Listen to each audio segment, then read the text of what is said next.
Hey guys, Brian here. Sorry I've been MIA lately. I had some stuff I had to take care of, and um, you know, making videos kind of went to the wayside. But I want to get back into it, try to keep building the channel up. So the last thing I did was went to a flea market, and these are some of the things I got. So let's talk about that, and then we will do a little shop update. So first thing I found was this tape. This is seam tape. It's kind of like duct tape, but it's super strong. I think it possibly for carpet, putting together on the bottom of the seams of carpet, or who knows. There's some of the name brand and what it is, but it was $2 a roll, so I figured I could find a use for it. The same guy had some files. This is a Nicholson made in Mexico, but these two are those PFRED files, or PFRED, however you say that. A half round flat bastard, and then just another double cut bastard file. Pretty nice. But then some of the other things I got, this was a really cool find. It had a handle in it, but it was broken. And I will say real quick, except for this tool, everything else was pretty rusty. And before I decided to make a video, I got kind of excited and started cleaning things up. And so I feel kind of bad. I wish I would have showed them before. But anyways, this had a handle in it. It was broken or cracked, so I cut it off. But this is just a little brush axe. The interesting thing is, this guy is about, well, let me see real quick. We are looking at, right at 2 pounds, which is pretty cool. These are usually about 4 pounds. After I got a little bit of the rust off of it, I noticed it was a king cutter, which is a great bonus.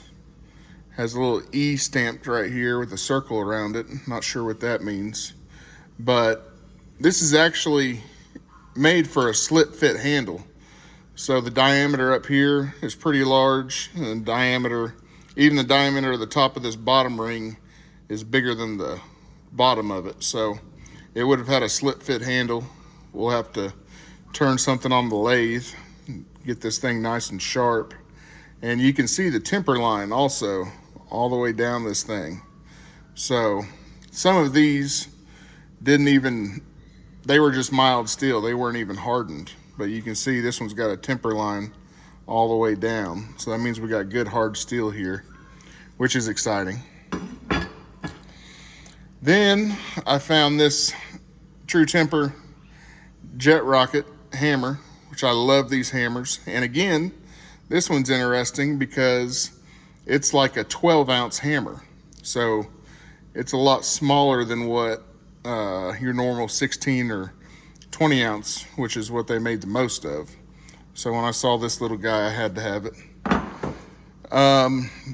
This one's interesting. So this is like a True Temper Tommy axe, but this one is marked Kelly Handmade, and then on the back it's marked True Temper Kelly Works. So it's kind of an interesting piece too. I've never seen a Tommy axe that wasn't marked with the Tommy axe stamp. Next, we got this Plum Rockaway, which is just gorgeous. It's got a little chip right here, but I'll be able to clean that up pretty easily. And it is 4.5 pounds, and it's all there. It's probably 4.4 pounds if it's not 4.5 already. It's got a a little banged up in the pole, not much at all, no cracks. I see these a lot of times and they'll have cracks up here around the eye or they'll be deformed. This one's in really good shape. So I'm excited about it. So all that was at the flea market. I left the flea market and I went to one of my local pawn shops. I don't get lucky at pawn shops a lot, but every now and then, you know, somebody comes in and sells a whole toolbox. There might be one thing in that toolbox that's cool or rare, you know, but they had these hammers and they were $10 a piece. So there's this one. It's got somebody's initials on it. Obviously it was made with a lathe. Looks like they had some kind of square stock and they milled an eye into it and then turned all this. But I like the flat sides and it's just a unique hammer. Has these lines turned into it. Very, very cool. So I was happy to get that. And then we got this little blacksmithing hammer here. It's about 3 pounds and it's got this part on the back. I'm not sure if this is a top tool or if this is some kind of drift, but it's so clean. It doesn't seem like this has been struck.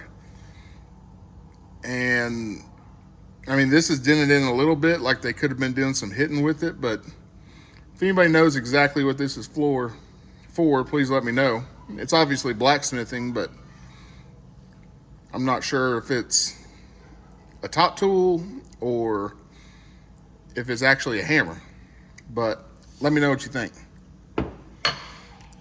All right. So I also hit an estate sale about, gosh, it's been about a month ago. It's been a while since I made a video, but they had this vise. It's a number 1C, Reed Manufacturing Company, Erie, Pennsylvania. It's a beautiful vise. It's in pristine condition. It's got the pipe jaws in it with both sets of pins, which usually these pins are knocked out or something, but gosh, I was so happy to get that. I love vices. I've got too many. I can't use all the ones I have, but I'll keep getting them. So some of the stuff I've been doing lately, this is a little brass hammer my buddy had and wanted me to make a handle for him. It could be bronze actually. It's some kind of mixed alloy, brass alloy. But I wanted to copy this handle.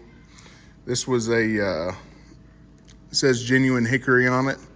I believe it was a plum replacement handle just by the color. But yeah, I think I did a pretty decent job of matching the hammers up.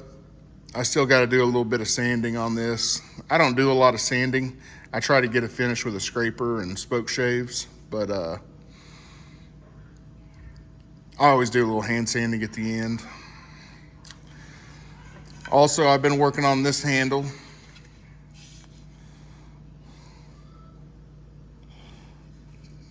It's coming along pretty nice. I got this axe at a tractor show. I put up some shorts about some of the stuff I saw out there. Steam engines and flat belt stuff, along with that sawmill. But yeah, I got this axe out there, our very best. Hibbard and Spencer, Bartlett. It's pretty nice. We got a couple big items also. My goodness, I'm hitting everything.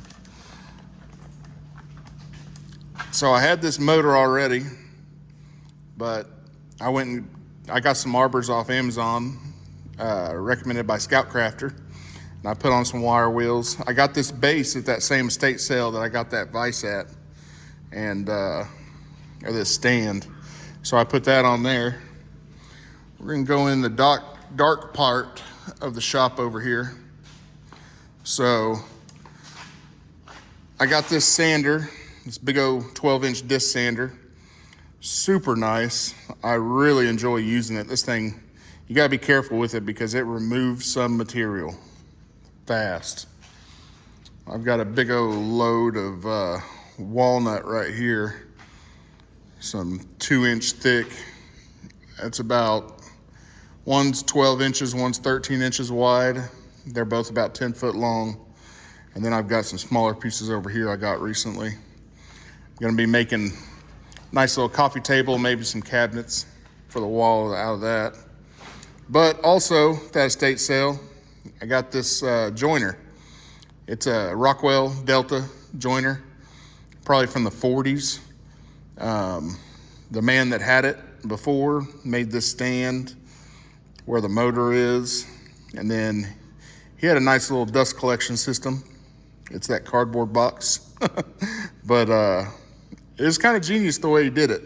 I'll show that in another video. We'll get a little more in depth with it if you guys would like to see it. But yeah, that's about it. I've had a lot of other stuff going on. I made a run of 12 handles for a guy.